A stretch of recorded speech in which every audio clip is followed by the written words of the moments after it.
জীবনে আর যাই হোক না কেন, নিজের ভালো থাকার দায়িত্বটা অন্য কাউকে দেবেন না।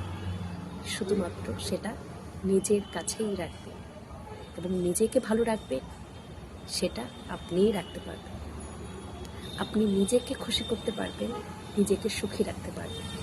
আপনি যদি অন্যের মাঝে নিজের সুখ, নিজের শান্তি, নিজের কদর, নিজের সম্মান খুঁজে পেতে চান, সেটা অবশ্যই হবে কখন জানেন? আপনি মরে গেলে। আপনার মরে যাওয়ার পরে সবগুলো পাবেন। তো আপনি কি চান যে আপনি মরে যে এই সমস্ত জোগাড় করতে? একদমই না। আপনি বেঁচে থাকুন, সুস্থ থাকুন এবং নিজের সম্মান, নিজেকে ভালো রাখার দায়িত্ব নিজেই রাখুন। কেউ আপনাকে ভালো রাখতে পারবে না দুনিয়াতে, একমাত্র আপনিই পারবেন। ঠিক আছে? ভালো থাকবেন।